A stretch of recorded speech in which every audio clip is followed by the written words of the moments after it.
Hello everyone, this is Shivani and welcome back to my channel Lit Fun. Today we are going to discuss two poems written by Robert Frost. These two are extremely short yet extremely meaningful poems, and these are also covered under class 10th English syllabus. So if you are class 10 student, these are going to be highly beneficial for you. So without wasting any time, let's get started. The first poem that we are going to discuss is Dust of Snow. In this video, I am going to use bilingual medium so that everyone can understand. Now in Dust of Snow, basically what the poet has done, he has targeted superstitions, plus he gives a message which tells you that how little things are significant in one's life. So we can say significance of little things. So basically what happens in this poem is, there is a man and he is highly disturbed. So what does he do? He is really sad. He goes and he sits down under a tree. अब वो पेड़ कौन सा है जिसके नीचे वो बैठता है? That is your hemlock tree. Okay? अब अगर आप लोगों ने कभी हेमलॉक ट्री का नाम सुना हो तो आपको पता होगा कि हेमलॉक ट्री से पॉइजन बनता है, विच मीन्स जहर. तो ऐसी कोई चीज जिससे पॉइजन बनता है उसको हम क्या कंसिडर करेंगे? Obviously will consider it as negative. तो पोइट ऑलरेडी बहुत ज्यादा सैड है, डिप्रेस्ड है, उसका माइंड नेगेटिव थॉट से भरा हुआ है और वो जाता है और ऐसे ही नेगेटिव ट्री यानी हेमलॉक ट्री के नीचे जाकर बैठ जाता है. Then what happens? A crow comes. Crow is again considered as a negative symbol. It's considered as bad omen. Bad omen means अपशकुन. Okay, and obviously we all know crow is of black color also.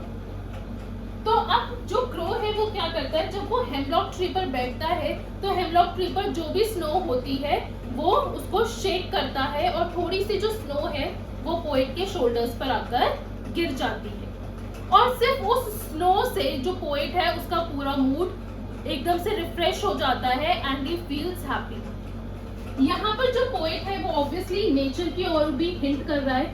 The importance of nature. Whenever we are in the nature we definitely feel calm and happy.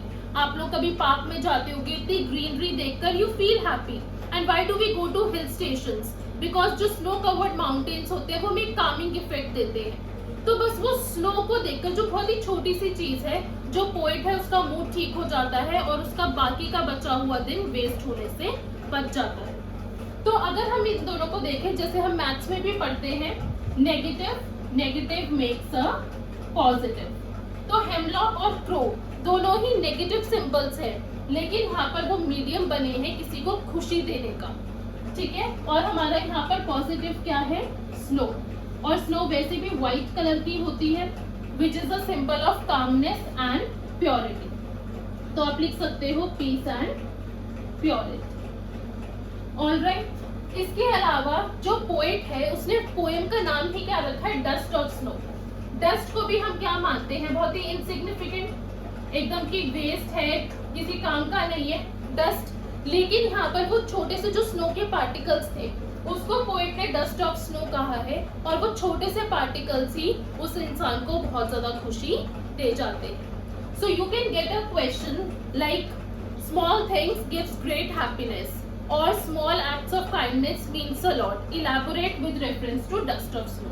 तो अगर हम किसी की छोटी छोटी सी मदद भी कर देते हैं, छोटे छोटे अच्छे जेस्टर्स किसी के लिए बहुत मीनिंगफुल हो सकते हैं और उनका पूरा दिन वो बहुत ही अच्छा कर सकते हैं.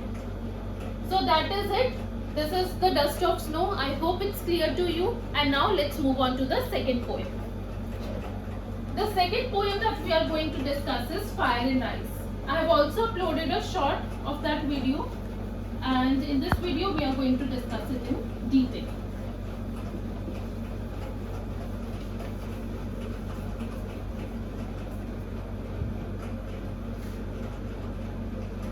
Fire and Ice. आप लोगों ने पहले भी सुना होगा, हमारे यहाँ डिबेट्स चलती रहती है that the world is going to end और अर्थ किस तरीके से एंड होगी. तो जो हमारा साइंटिफिक रीजंस होते हैं वो हमारे दो निकल कर आते हैं कि यहाँ तो अर्थ फायर में एंड होगी या फिर आइस में.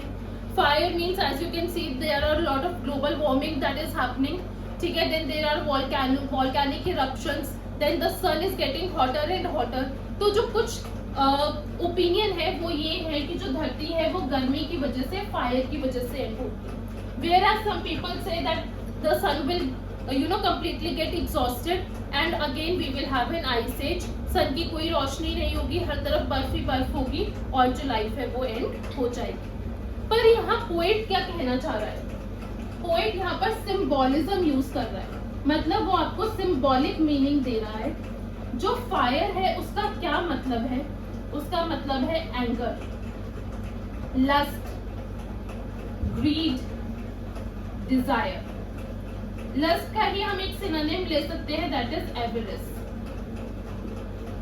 ठीक है, हमारे अंदर बहुत ज्यादा जो गुस्सा है, हम कहते हैं ना आग बबूला हो रहा है या इसके अंदर बहुत आग है, मतलब बहुत गुस्सा है, लस्ट है, डिजायर है या बहुत ज्यादा लालच है. यही सारी चीजें हैं जो हमें एक दूसरे से लड़ने पर मजबूर कर देती है. क्यों हो रहे हैं इतने वॉर्स? क्योंकि हमें लालच है कि हम वो वाली स्टेट भी ले लें, हम वो वाली कंट्री भी हथियार लें, या हमारे अंदर इतना गुस्सा है जिसकी वजह से इतने रोड रेजेस हो रहे हैं. जरा सा सड़क पर कोई एक्सीडेंट होता है, कुछ कहासुनी होती है तो लोग एक दूसरे को मारने के लिए उतारू हो जाते हैं. तो इसी की वजह से हमारी इतनी लड़ाइयाँ हो रही हैं जिसकी वजह से हमारी धरती एंड हो सकती है. You can also include jealousy over here. So जो पोएट है वो कहता है कि I favour the people who say that the world will end in fire. ये पोएट की फर्स्ट चॉइस है कि धरती फायर से ही खत्म होगी.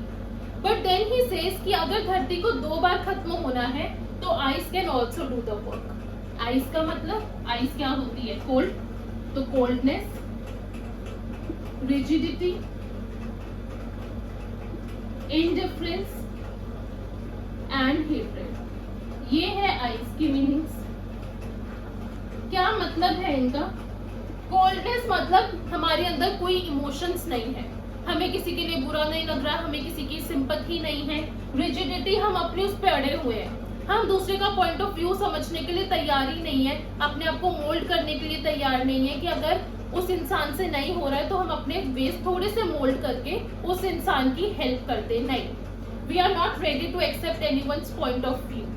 इनडिफरेंस मीन्स अगेन हमें किसी से कोई फर्क नहीं पड़ता. ठीक है, अगर सामने वाला मर रहा है तो मर जाए, पर हमें सिर्फ अपने से मतलब है. We are not going to help others. ये तो आप लोग देख ही रहे हो, अभी आजकल कभी कुछ भी होता है तो लोग अपना फोन निकालते हैं and they start recording the video. शायद ही कोई किसी की हेल्प करने जाता है. क्यों हेल्प नहीं करते? क्योंकि इमोशंस नहीं है, वी आर इनडिफरेंट, हमें फर्क ही नहीं पड़ता सामने वाले के साथ क्या हो रहा है. And then there is hatred यानी नफरत. सो ऑब्वियसली ये सारी भी चीजें हैं. जब हम किसी की हेल्प नहीं करेंगे, किसी के साथ सिंपैथाइज नहीं करेंगे, तब भी क्या होगा? इवेंचुअली सब लोग अपनी अपनी प्रॉब्लम्स में they'll get destroyed. और ये भी एक तरीका है जिससे अर्थ एंड हो सकती है. So it's a very short poem, but इसका एक बहुत ही अच्छा हिडन मैसेज है that if you really want to save the earth, तो आपको बाहर जाने की जरूरत नहीं है. आपको अपने अंदर की ये जो सारी बुराइयां हैं, ये जो सारे नेगेटिव थिंग्स है, ये आपको अपने अंदर की चीजें खत्म करनी पड़ेंगी. Only then you can save the earth and live peacefully. So that's it. These were first 2 poems of the book First Flight. I hope these are clear. If you have any doubts, put them down in the comment section and I'll get back to you. Till then, bye everyone and happy learning.